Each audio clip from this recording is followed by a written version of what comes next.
In the summer of 1847, in the dense heat of Georgia's cotton country, a letter arrived at the governor's office.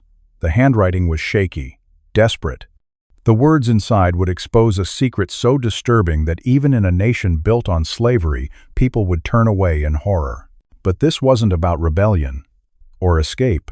This was about something far darker, something that happened behind closed doors. In the shadows of wealth and power, this is the story of Frances Hargrove. And what she did to her sons. Frances Hargrove was, by all accounts, a respectable woman. She was 52 years old, a widow. Her husband, Colonel Robert Hargrove, had died 3 years earlier, leaving her one of the wealthiest plantation owners in Oglethorpe County, 2,400 acres. 97 enslaved people.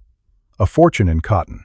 On Sundays, she attended church. She wore black. She spoke softly. She nodded to neighbors with a practiced smile. But on her plantation, something was wrong. The enslaved people wouldn't look at her sons. They whispered when the boys walked by. And at night, doors were locked from the inside. Because Frances Hargrove had 3 sons, Thomas, 23, William, 21, and James, just 19. And she was forcing them to do the unthinkable. It started with a ledger. Frances kept meticulous records. Every birth, every child, every pairing, written in her own hand, cold, clinical, organized. She had decided that purchasing enslaved people was too expensive. The market was changing. Prices were rising. So she would breed them instead. But she didn't want to hire overseers. She didn't want outsiders involved. This had to stay in the family. So, she ordered her own sons to father children with the enslaved women on the plantation. Think about that for a moment. A mother, commanding her sons, to rape enslaved women, to produce children who would be born into slavery, children who would be their own siblings. This wasn't just slavery. This wasn't just rape. This was something that even the law, corrupt and broken as it was, had no language for. And the sons obeyed. Why? Why would they do it? Thomas, William, James, young men, raised in wealth, educated. They could have said no. They could have left. But they didn't. Some historians believe Frances held financial control over them. The inheritance, the land, the future. If they refused, they'd lose everything. Others believe something darker, that she had raised them in such complete psychological control that they couldn't imagine disobeying her. One letter, found decades later in a private collection, was written by Thomas to a friend. He wrote, "I do what I must. Mother says it's for the family." For the family, but on the plantation, the enslaved women had no choice at all. Their names were recorded only as property. Sarah, Nell, Patience, Ruth, Mary. 23 women, according to the ledger, ages 16 to 34. Frances would select them, announce their assignments at Sunday meetings in the main house. The women would be told which son they were to service, when, and for how long. Some tried to resist. There are records of punishments, lashes, isolation, food withheld. One woman, listed only as Patience, tried to run. She made it nearly 4 miles before she was caught. She was 19. She was pregnant. She was brought back. And the abuse continued. Between 1844 and 1847, 31 children were born on the Hargrove plantation, all of them fathered by Frances's sons, all of them born into slavery, and all of them half-siblings. Then, in July 1847, someone broke. A letter arrived at the Georgia governor's office. It was anonymous, but the details were precise. The names, the dates, the children.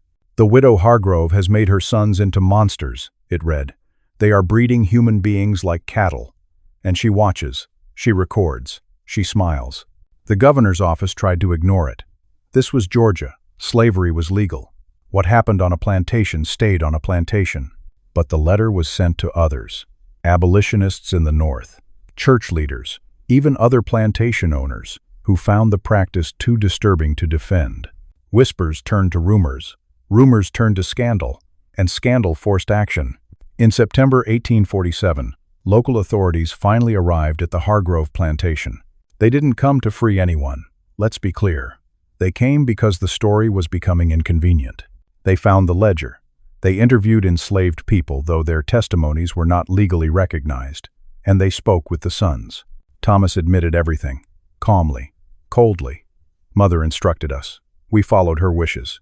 Frances Hargrove was never arrested, never tried, never even formally accused. Instead, the plantation was quietly sold. The enslaved people were separated and sold to other owners. The 31 children scattered across Georgia. Lost to history, Frances moved to Savannah, where she lived comfortably until her death in 1869. She was buried in a churchyard. Her grave still stands today. No charges, no consequences, no justice. So what do we take from this? First, slavery wasn't just about labor. It was about total, absolute control over bodies, over futures, over generations. Frances Hargrove treated human beings as livestock, and the system allowed it. Second, complicity isn't always loud. Thomas, William, and James weren't slave traders. They weren't overseers, but they were perpetrators. They made a choice, however, coerced to participate in horror, and that choice destroyed lives. Third, women were not exempt from cruelty. History often portrays plantation mistresses as passive, powerless, victims of their husbands' sins. But Frances Hargrove designed this system. She ran it. She profited from it. Gender does not erase responsibility. Fourth, the children. 31 souls, born into a nightmare. Many likely never knew their fathers were also their uncles, their mothers, their aunts. The psychological devastation of slavery extended across generations, creating trauma that could never be undone. And finally, silence protects the guilty. For 3 years this went on, and people knew. Neighbors, overseers, church members, but they said nothing. Because in a system built on dehumanization, the unspeakable becomes normal. Frances Hargrove's story is not an anomaly.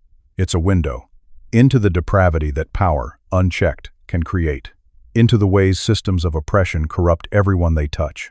Her grave is still there, in Savannah, covered in moss, quiet, forgotten, but the descendants of those 31 children, they're still here, carrying names they don't recognize, living with a history they've never been told, and their story deserves to be remembered.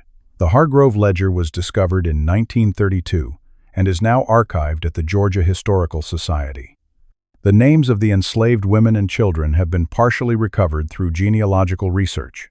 This story is told in their memory.